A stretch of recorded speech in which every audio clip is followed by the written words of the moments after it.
जैसे कि मुझे सम्मान दिया गया है और उस संदर्भ में जो राज्य में इलीगल माइनिंग की जांच ईडी कर रही है, उस संदर्भ में मुझे बुलाया गया है।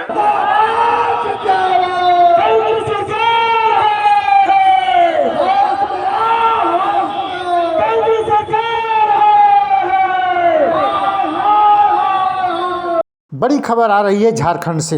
झारखंड के मुख्यमंत्री हेमंत सोरेन की मुश्किलें कम होने का नाम नहीं ले रहीं। हेमंत सोरेन के काफ़ी नानुकुर करने के बाद आखिरकार उन्हें पूछताछ के लिए प्रवर्तन निदेशालय के कार्यालय पहुंचना ही पड़ा। अवैध खनन घोटाला मामले में केंद्रीय जांच एजेंसी ईडी को उनसे पूछताछ करनी है। इससे पहले मुख्यमंत्री सोरेन ने सीएम आवास में एक प्रेस कॉन्फ्रेंस को संबोधित किया और अपने ऊपर लगे सभी आरोपों को निराधार करार दिया। उधर मुख्यमंत्री से पूछताछ से पहले रांची में सुरक्षा के पुख्ता इंतजाम किए गए हैं। रांची के उपायुक्त राहुल सिन्हा ने बताया है कि राजधानी में 1500 से ज़्यादा सुरक्षा कर्मियों को ड्यूटी पर लगाया गया है। जगह जगह बैरिकेडिंग की गई है। एयरपोर्ट जाने के लिए वैकल्पिक रास्ता तैयार किया गया है। बताते चलें कि ईडी कार्यालय पहुंचने से पहले हेमंत सोरेन ने प्रेस को संबोधित किया और कहा कि मेरे ऊपर लगे सभी आरोप निराधार हैं। मेरी सरकार के कार्यकाल में रेवेन्यू की जबरदस्त बढ़ोतरी हुई है। हेमंत सोरेन ने कहा कि देश में लोकतंत्र का सम्मान होना चाहिए। लोकतंत्र में काम करने वाले लोगों को निष्पक्ष तरीके से काम करना चाहिए। मैं पूरी तरह से आश्वस्त हूँ।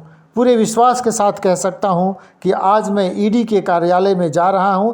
इस बात पर निश्चित रूप से जोर दूंगा कि इस कार्रवाई की वजह क्या है। आज गिट्टी बालू देश का सबसे बड़ी रेवेन्यू व्यवस्था है, तो मैं कह रहा हूं कि गिट्टी बालू पत्थर चिप्स को भारत सरकार मेजर मिनरल में शामिल कर दे।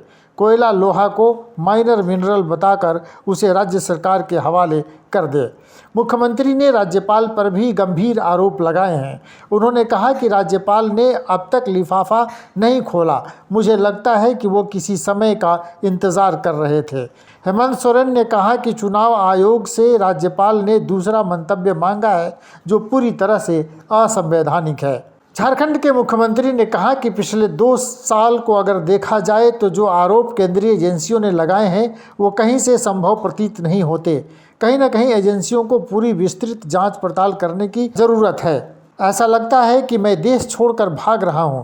व्यापारियों को छोड़ कोई राजनीतिक नेता देश छोड़कर नहीं भागा। कार्यपालिका निरंकुश हो सकती है। सरकार को अस्थिर करने का ये षड्यंत्र हो सकता है। जैसे कि मुझे सम्मान दिया गया है और उस संदर्भ में जो राज्य में इलीगल माइनिंग की जांच ईडी कर रही है, उस संदर्भ में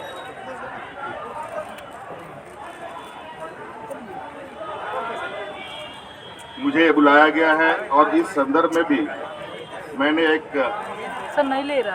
पत्र ईडी को भेजा है जो आपको भी उपलब्ध करा दिया जाएगा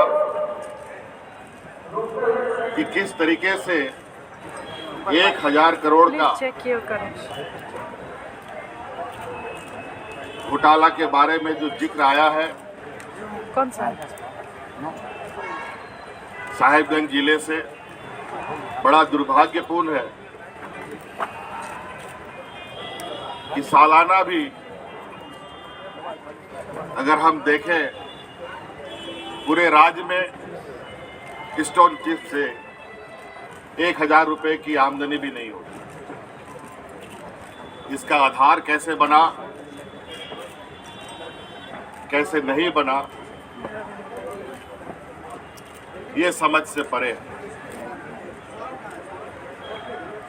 और 1000 करोड़ रुपए का घोटाला करने के लिए कितने करोड़ों का खनन होगा, उनका ट्रांसपोर्टेशन कैसे होगा, और जो विगत 2 साल को अगर हम देखें, पकड़ के करिएगा लाइव, जब से एजेंसी जांच कर रही है, जो आरोप लगे हैं वो कहीं से संभव प्रतीत नहीं होता। मुझे लगता है कहीं ना कहीं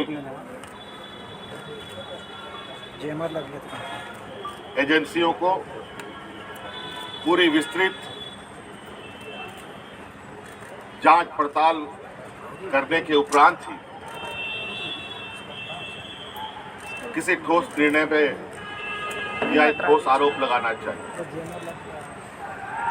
आज मैं राज्य का मुख्यमंत्री हूं, एक संवैधानिक पद पर हूं और जिस तरीके से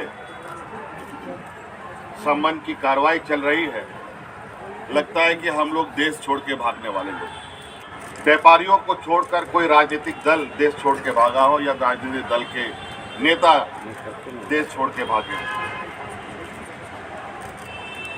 और आज कहीं ना कहीं ऐसे कार्रवाई से राज्य में एक संशय की स्थिति उत्पन्न होती है। कार्यपालिका को निरंकुश करने का एक माध्यम बन सकता है। सरकार को अस्थिर करने का भी एक षड्यंत्र कहा जा सकता है। कहा जाए कि जो हमारे विपक्ष हैं, जो सरकार बनने के बाद से ही सरकार गिराने के षड्यंत्र लगे हुए थे और यह षड्यंत्र की पनडुब्बी जो पानी में डूब डूब करके काम कर रहा था, ऊपर आने की ताकत नहीं रख रहा था, आज उस पनडुब्बी को धीरे धीरे बाहर लाने का प्रयास किया जा रहा है।